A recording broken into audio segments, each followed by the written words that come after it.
Because Bidenomics is working. It's working. Bidenomics. Bidenomics. And Bidenomics is working.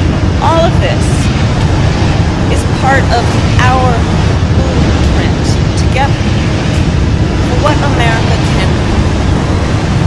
This is Bidenomics. Bidenomics.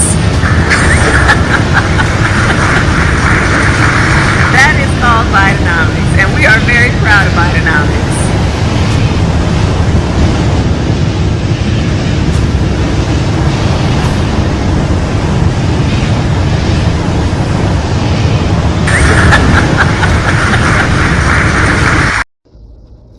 Hi folks, this is Peter Boykin, and this is hashtag Go Right with Peter Boykin. We got a lot of news to talk about. We're staying on the topic of Kamala Harris today, because she's apparently the person we gotta beat in 2024. We'll be right back. I think it's time for us to go right.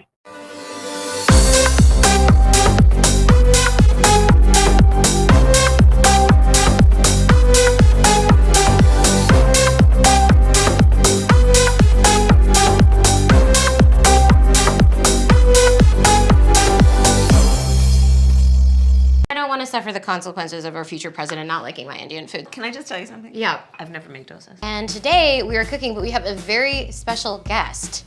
Very special. Senator Kamala Harris. Hi guys. Wait, so here's what I want to know. Okay, so what we're gonna cook today is an Indian recipe. Yes. Because yes. You are Indian. Yes. Okay, and I don't know that everybody knows that, but I find that wherever I go and I see Indian people at the supermarket, on the street, everyone's like, you know Kamala Harris is Indian, right? It's like our thing we're so excited about to have you running for president. Yeah. So we're both Indian, yes. But actually we're both South Indian. Yes. You look like the entire one half of my family. Okay, thank you. You do. I've been telling people we're related already, so this is perfect. It's basically true. And so, were you raised eating South Indian food? South Indian food. Lots of rice and yogurt, potato curry, dal, lots of dal, idli. Yes, idli. That's a deep cut.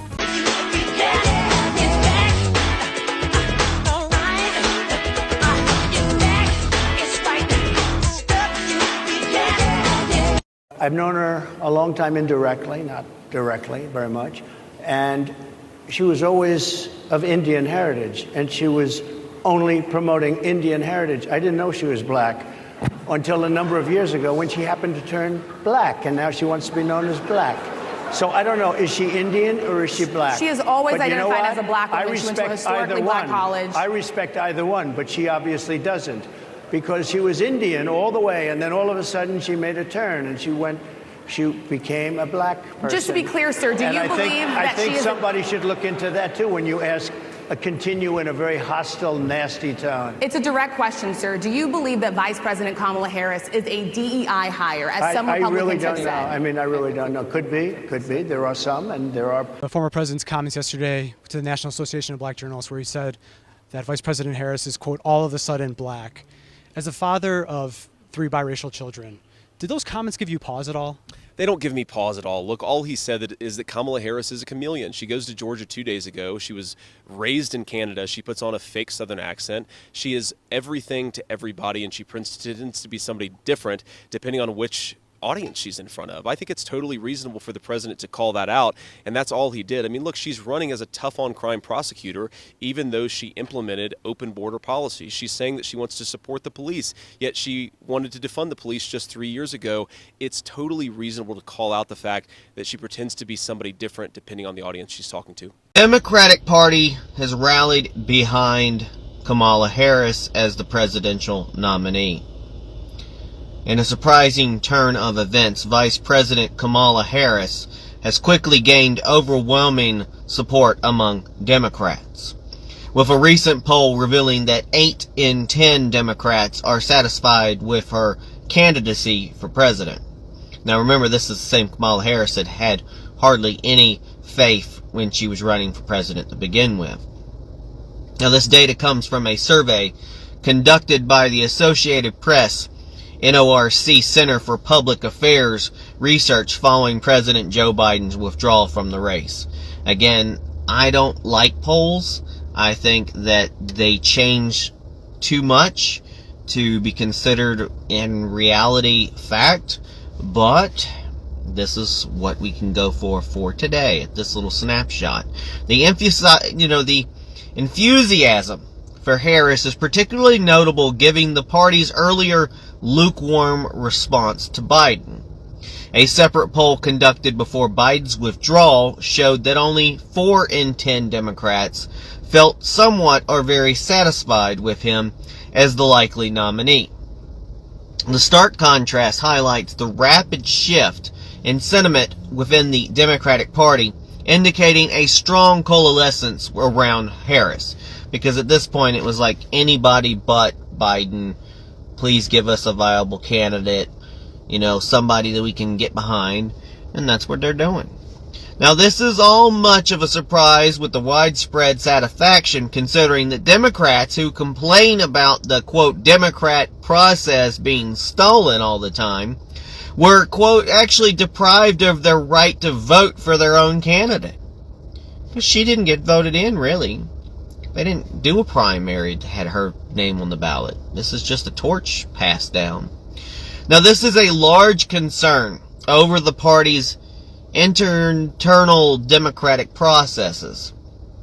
Although we can remember and draw a parallel to this party's broad acceptance of COVID-19 boosters, which basically has shown that when it comes down to it, there's quite literally a lack of protest or critical engagement or critical thinking within the Democratic Party. It's just tag along.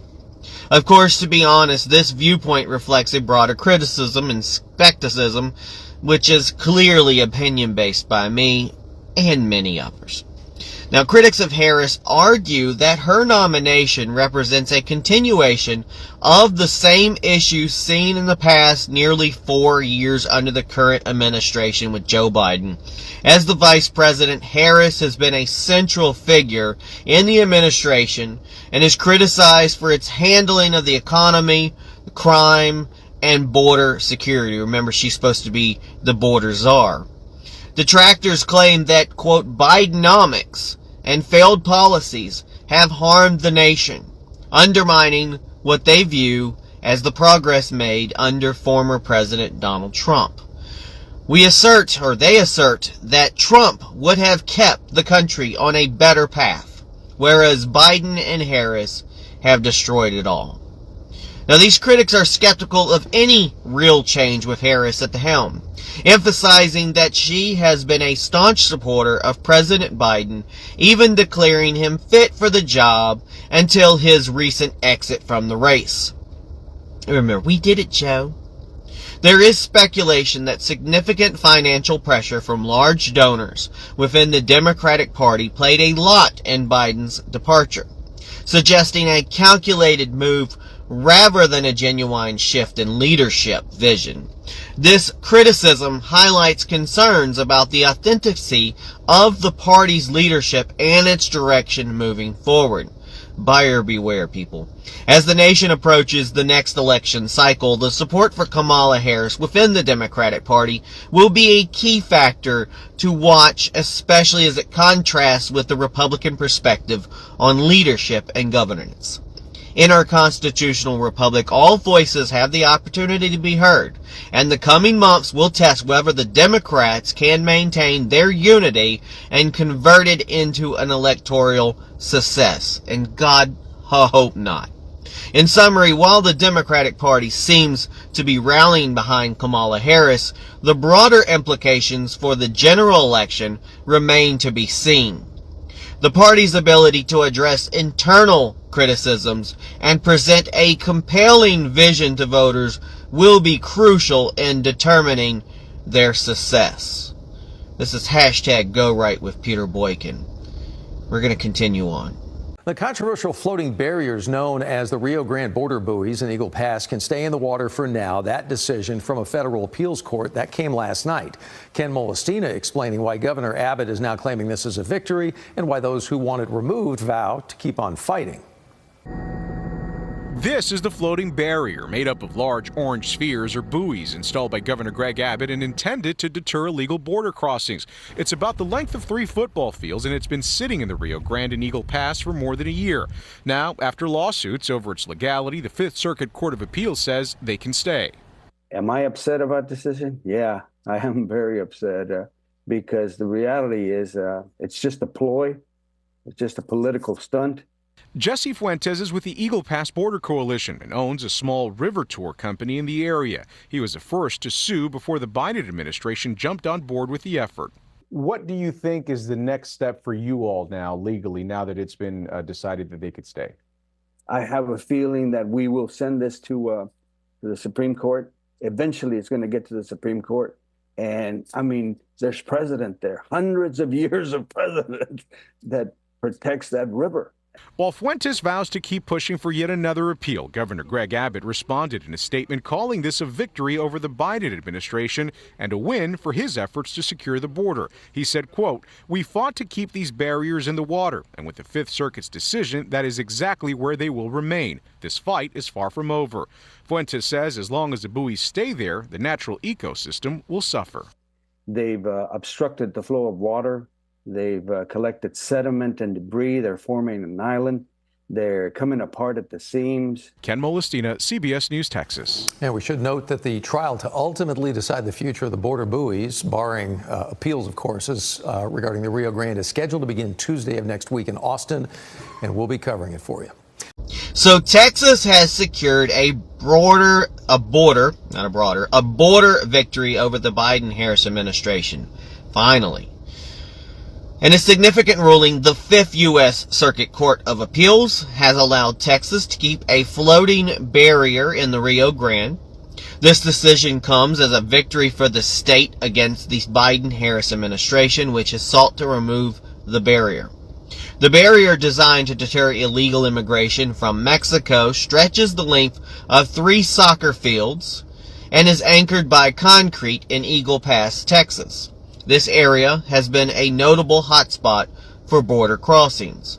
Now, Texas Governor Greg Abbott expressed his approval on social media, stating, quote, "Last night, the 5th Circuit ruled that Texas can keep our buoys in the Rio Grande.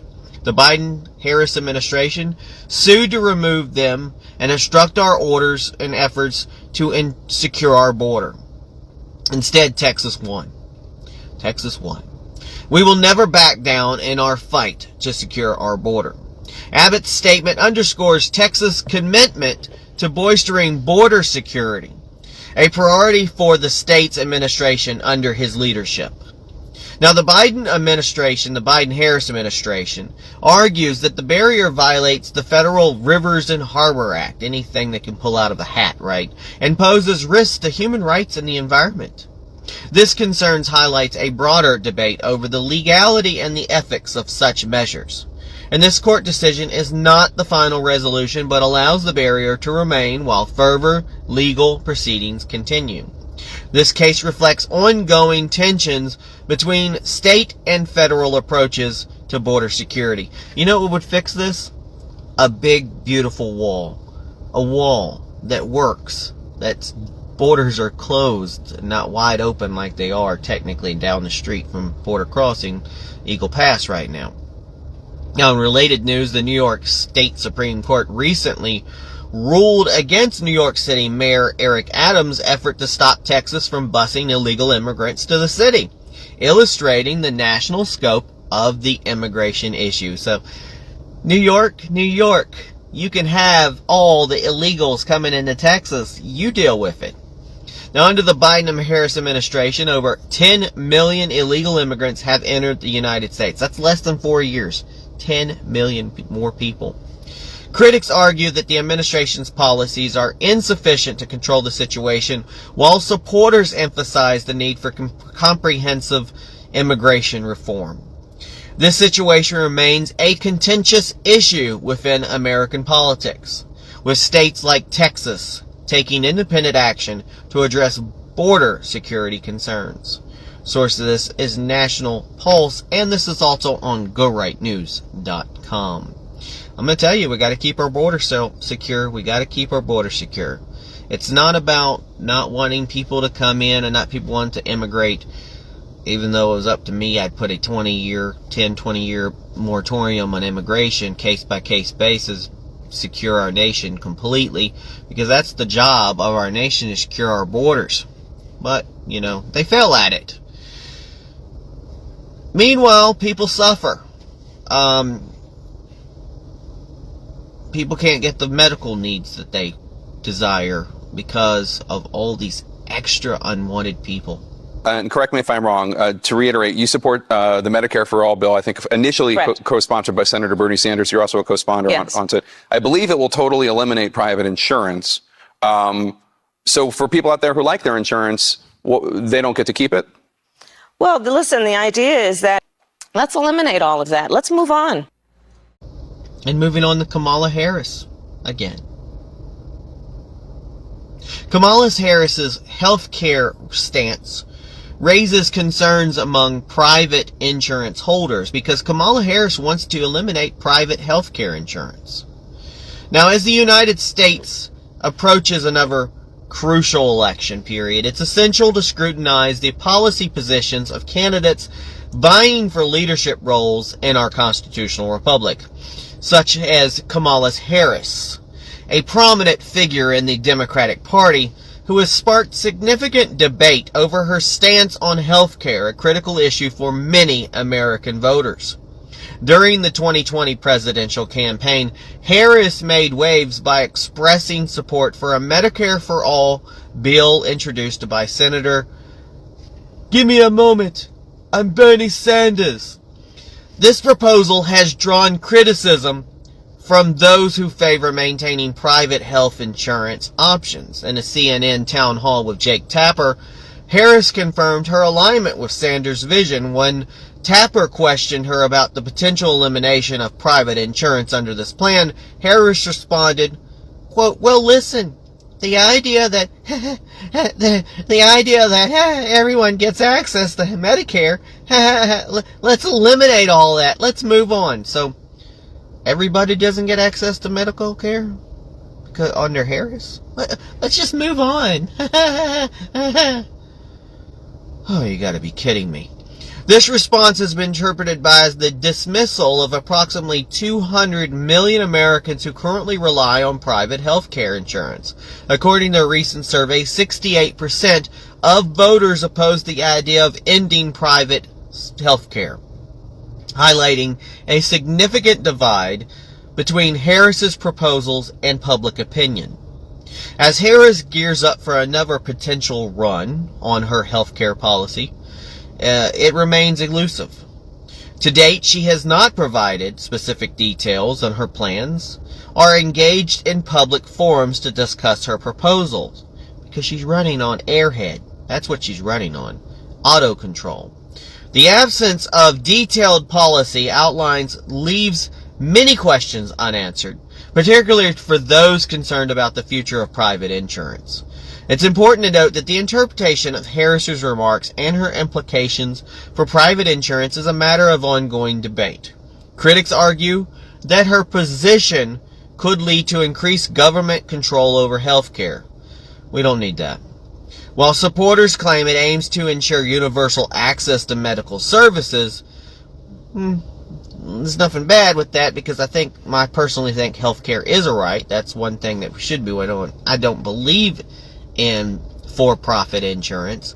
I think it's horrible that we're not trying to cure more diseases and eliminate people in hospitals. And as long as you keep it a profit, there's no incentive to fix things. Now, as the election season progresses, voters will likely seek more concrete information, we hope, on where Harris stands on this and other critical issues. Source of this is the Daily Wire. We also have this on GoRightNews.com. Joe Rogan destroying the liberal media for working to rewrite Kamala Harris's radical record. The podcaster warning that the media's anti-Trump agenda will give Kamala a huge boost to the ballot box. She's going to win.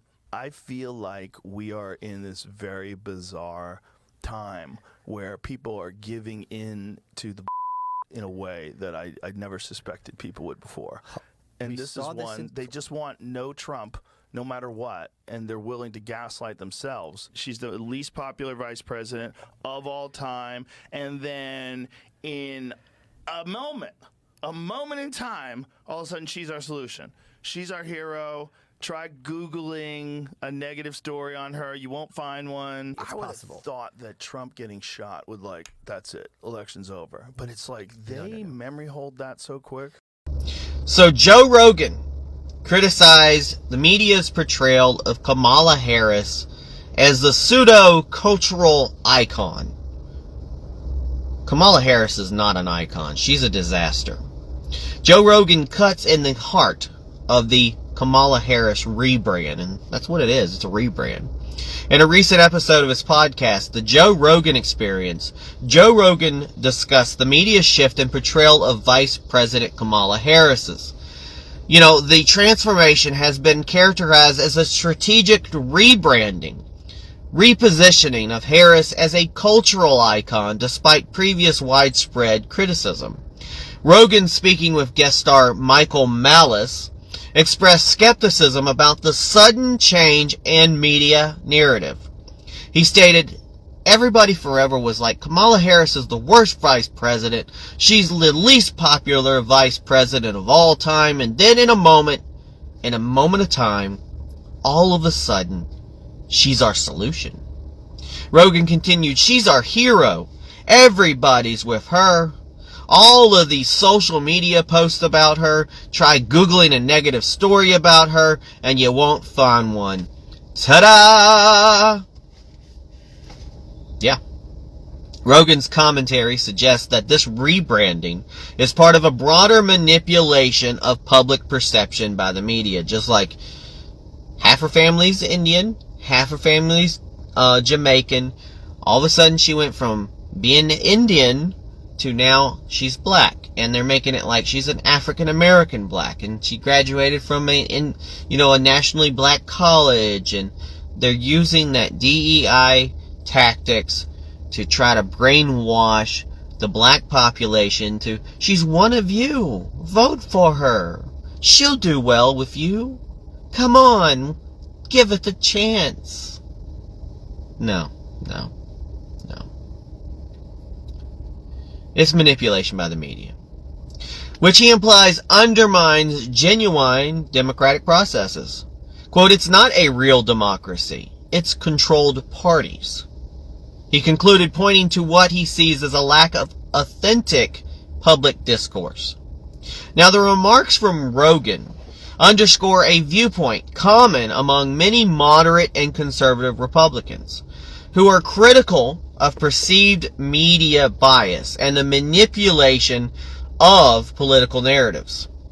This perspective aligns with the constitutional republic's principles, emphasizing the importance of a free and unbiased press as a cornerstone of a functioning democracy. And it's important to note that Rogan's comments reflect his personal opinions and should be considered as such. His assertions about the media's portrayal of Harris and the state of democracy highlight ongoing debates about media influence and political transparency in the United States. And that's brought to you by the Daily Wire, and that is also on GoRightNews.com. The U.S. is experiencing record inflation, the worst in 30 years, way beyond expectations. OPEC didn't increase oil production. Can you tell us a little bit about how you would prevent the new spending in your Build Back Better agenda from exacerbating the problem? And also, what else are you going to do to fix this problem with inflation? All right, thank you. Well, let's start with this. Prices have gone up, and families and individuals are dealing with the realities of that bread costs more, that gas costs more. And we have to understand what that means. That's about the cost of living going up.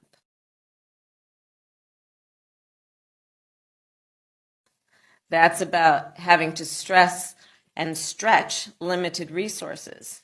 That's about a source of stress for families that is not only economic, but is on a daily level, something that is a heavy weight to carry. So it is something that we take very seriously. But there is also a point that is important to make on the Build Back Better framework. One, it is designed to make it less expensive for working people to live.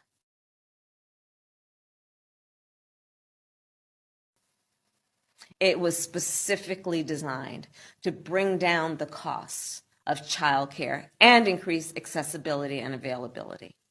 Designed to bring down the cost of elder care. And make it available to all those working families that need that support and need that help.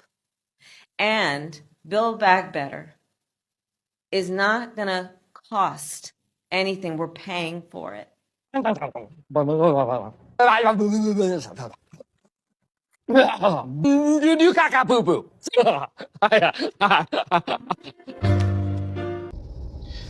let's give you the hashtag #GoRight Roundup. So today we've talked about Kamala Harris. That's going to be ongoing subjects, because there's not much to talk about Biden. Unless he falls down the stairs or he does another crazy speech, they're going to keep Biden in the background. The spotlight is on Kamala Harris. Like they said, the polls are saying Kamala Harris is this, Kamala Harris is that. And yeah, I've given airtime to Kamala Harris, but like I've been saying, you have to point out, you have to get the information out there. And if the media will not downplay her, will not talk bad about her, they're only going to boost her. They're only going to boost her ratings and talk about how wonderful she is. They won't talk about how she only had 4% when she was running. 4% of popularity when she was running originally in the fold, that she dropped out before the actual primary, so she wasn't even voted on at all. She hasn't been on a ballot, I don't think, for president, but yet she's now going to be the nominee. That says a lot for the democratic process. I know their candidate was bad, but people voted on that candidate. They waited till the 11th hour. They should have had her on the ballot. He should have dropped out. This takes away from a lot of other people who had the opportunity to come forward to run as a Democrat. Maybe a little bit more sensible people. Maybe a little bit more viable to go against Donald Trump. This also helps Donald Trump out. But we have to fight if you want Donald Trump to win. First, we have to make sure there's no more cheating going on.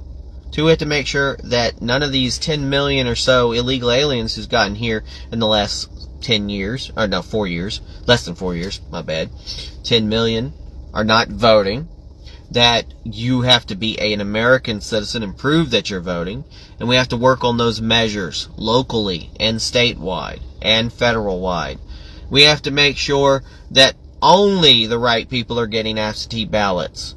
We have to work the polls. We have to show up and make sure no hanky-panky is going on. Because our election was stolen in 2020. I don't care what YouTube thinks. I don't care. For a long time, I lost one of my YouTube channels for talking about this. And then they secretly let you go ahead and talk about it now. Because they know what's up. They'll say unfounded this, unfounded that. But it's, again, I brought up this.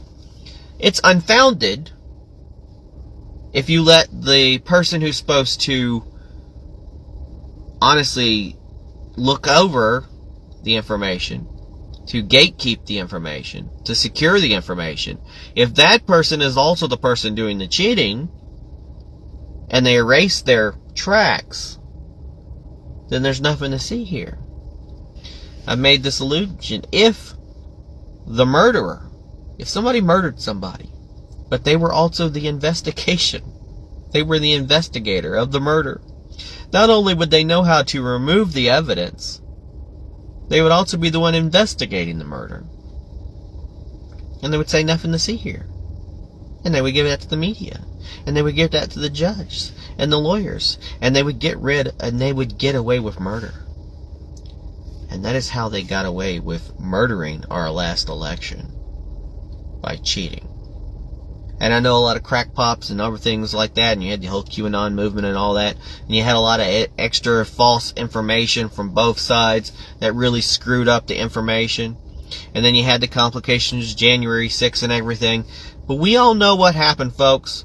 We've been joking about the cheating from the Democratic Party for years and years. It's a joke. We all know about it. They joke about it. Talk about dead people voting, etc., and the rolls not being closed and, unacceptable votes. We've got to work on something. We have to work on that. Because, Donald Trump said the other day, vote for me now because there probably won't be any more voting after that. Yeah, you need to vote for me now because the whole system's gone to hell. We might not have a political system after 4 years. We don't know. The future is unwritten. The future is uncertain. And the future is up to you. And it's time for you to hashtag go right. For America. Do right. Be right. And then maybe the country will be right. Have a good day. God bless. Peace.